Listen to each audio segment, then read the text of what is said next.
በምክክር ጉባኤው የሚተላለፍ ውሳኔ የለም ሲሉ ዋና ኮሚሽነር ፕሮፌሰር መስፍን አርአያ ተናገሩ። በሀገራዊ ምክክር ጉባኤ የሚተላለፍ ውሳኔ እንደሌለና ዋና ዓላማው ለተግባራዊ አካላት ምክረ ሀሳቦችን ማዘጋጀት መሆኑንም የኢትዮጵያ ሀገራዊ ምክክር ኮሚሽን ዋና ኮሚሽነር ፕሮፌሰር መስፍን አርአያም ገለጹ። የኢትዮጵያ ሀገራዊ ምክክር ኮሚሽን ዋናው ኮሚሽነር ፕሮፌሰር መስፍን አርአያ የኢትዮጵያ ሀገራዊ ምክክር ጉባኤ አስመልክቶም ለመገናኛ ብዙሃን መግለጫም ሰጥቷል። ከ10 ቡድኖች የተውጣጡ የ250 አባላት ስብሰባ ያዘጋጁትን ሀሳብ በጋራ እያጠናከሩ እንደሚገኙ ዋና ኮሚሽነሩ አመልክተዋል። በመቀጠልም እነዚሁ የ250 ቡድኖች በጋራ በመሆንም ለ500 አባላት የተወያዩባቸውን ሀሳቦች ለ500ዎቹ እያቀረቡ እንደሚገኙና ይህ ሂደት ቀጣይነት እንዳለውም ጠቁመዋል። ባለ 500ዎቹ የአጀንዳ ቡድኖችም በሀሳቦች ላይ አስተያየትም በመስጠት አጀንዳዎችን እንዲዳብሩ እያደረጉ እንደሚገኝም አመልክተዋል።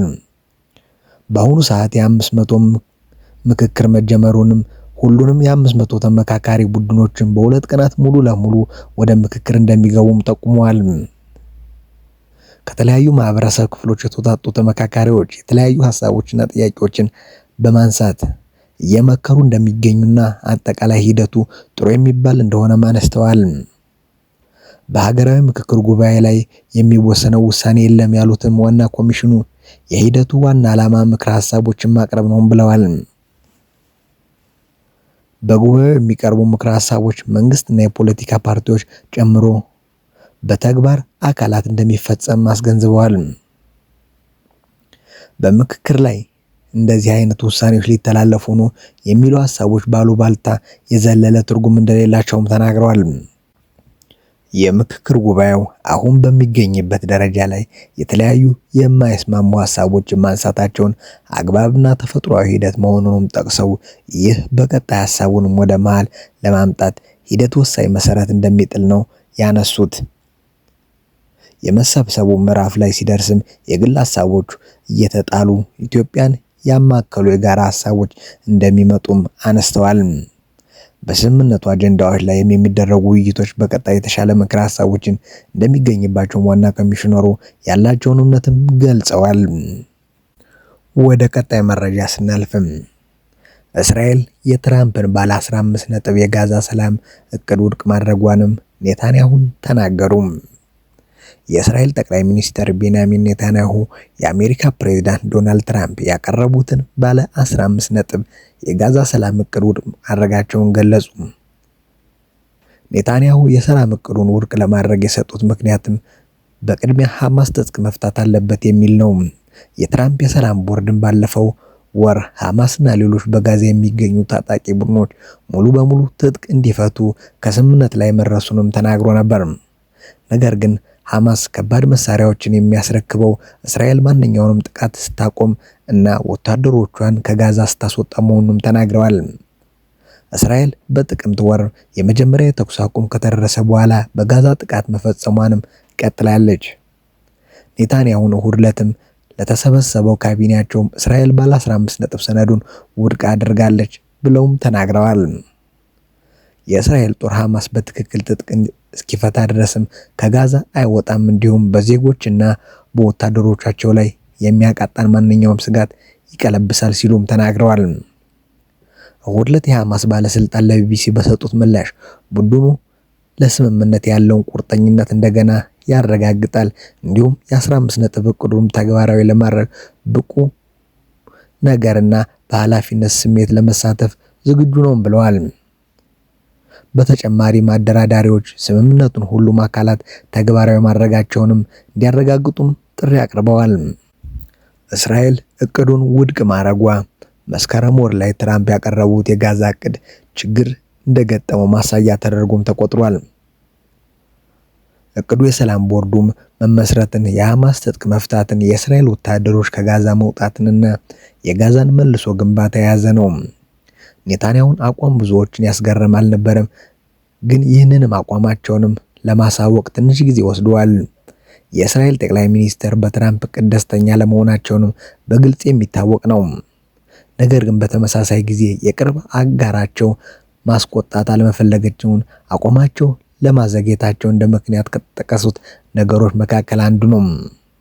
ትራምፕ ዘላቂ ሰላምና ደህንነትን ለማምጣት ትልቅ እርምጃ ብለው የጠሩትን ነገር ካሳወቁ ከአንድ ሳምንት በኋላ ሆኖታል። ሐማስ ትጥቅ ለመፍታትም የተስማማው ለመጀመሪያ ጊዜ ሲሆንም እንደ ቅድ ሁኔታ የሚያስቀምጠው ደግሞ እስራኤል ጦሯን ከጋዛ ማስወጣት እንዳለባት ነው። እሁድ ዕለት ኔታንያሁን እርሳቸውን በስልጣን ላይ ያሉ ይህ እንደማይሆን ለማሳየት ቆርጠው የተነሱ አስመስሏቸዋል። ሐማስ የመጀመሪያ ትጥቅ መፍታት እንዳለበት የተናገሩት ጠቅላይ ሚኒስትሩ የይስሙላ ትጥቅ መፍታት ሊሆን እንደማይችልም ተናግረዋል። ኔታንያሁን ከአሜሪካ ባለስልጣናት ጋር ወደፊት እንዴት መቀጠል እንደሚችልም እየተወያዩ መሆኑንም ተናግረዋል። ሐሳቦች አሏቸው። አንዳንዶቹ ተቀባይነት ያላቸው ሲሆኑ ሌሎቹ ደግሞ ቅቡልነት የሌላቸው ናቸው። እናም በእነዚህ ጉዳዮች ላይ እንዴት አቋም መያዝ እንዳለብን እናውቃለንም ብለዋል። አያይዘን ወደምናገኘው መረጃ ስናልፍም ኢራን በሆርሙዝ ወሽመጥ የምትፈጽማቸው ጥቃቶች መቀጠላቸውም ተገለጸ። የኢራን እስላማዊ አብዮታዊ ዘብ በሆርሙዝ ወሽመጥ የሚፈጽማቸው ጥቃቶች መቀጠላቸውን የብሪታንያ የባህር ላይ ንግድ ስራዎች ድርጅት ማስታወቀ። በሆርሙዝ ወሽመጥ የሚንቀሳቀሱ የንግድ መርከቦች ላይ የሚደረጉ ጥቃቶች በመቀጠላቸው በመካከለኛው ምስራቅ ያለው ስጋት መጠንም ከባድ እንደሆነ መቀጠሉ ድርጅቱን አስታውቋል። ድርጅቱ እንደገለጸው ባለፈው ቅዳሜ አንድ የተባበሩት አረብ ኤሚሬቶች የነዳጅ መርከብ በውሃ መተላለፊያ ላይ ኢላማ የተደረገ ሲሆንም በወሽመጡ በኩልም የሚደረገው የንግድ እንቅስቃሴ በጥቂት መርከቦች ብቻ ተወስኖ በዝቅተኛ ደረጃ ላይ ይገኛል። ለልየታ የሚረዱ የራዲዮ ግንኙነቶችን ማድረግም ድሮኖችን ማብረርና የንግድ መርከቦችን ኢላማ ያደረገ ክትትልንም ጨምሮ የአብዮታዊ ዘብ ጥቃቶችና የትንኮሳ እርምጃዎች ቀጥለዋል ሲሉም ድርጅቱ በወጣው የቅርብ ጊዜ ወራዊ ሪፖርትም ገልጿል። ሪፖርቱ አክሎም እነዚህ ድርጊቶች ኢራን ቁልፍ በሆነ የባህር ላይ መጓጓዝ መስመሮች ላይ ያሏትን ተጽዕኖ የማጠናከርና በመስመሮች በሚያልፉ መርከቦች ላይ ግፊት የማድረግ ፍላጎት እንዳላትም የሚያመለክቱ ነው ቀጥለዋል። መርከቦች አቅራቢያ የሚደረጉ የሚሳኤል ጥቃቶችና ፍንዳታዎች ጨምሮ ቀጥተኛ ወታደራዊ እንቅስቃሴዎችም ወደ ኦማን በሚወስዱት ደቡባዊ መስመሮች መቀጠላቸውም ተጠቅሷል። የብሪታንያ የባህር ላይ ንግድ ስራዎች ድርጅትም ያልተመዘገቡና ያልፈነዱ ፈንጂዎችም የሚያደርሷቸው አደጋዎችን በሆርሙዝ ወሽመጥም ሊቀጥሉ እንደሚችሉ ማስጠንቅቀዋል። በሆርሙዝ መከፈት ላይ ስምምነት ባለመድረሱ የነዳጅ ዋጋ መልሶ ጨመረ። ወሳኙ የሆርሙዝ ወሽመጥ ስለመከፈቱ በአሜሪካና በኢራን መካከል ስምምነት ለመድረስም የሚያስችል ሁኔታ ባለመኖሩ የነዳጅ ዋጋ ቅዳሜና እሁድም ከነበረው ጭማሪ አሳየ። አሜሪካ የባህር ላይ መተላለፊያ ያለምንም ቅድመ ሁኔታ እንዲከፈት ብትፈልግም ኢራን ግን ከዚያ በፊት ማሟላት ያለባቸው 6 ጉዳዮችን አቅርባለች።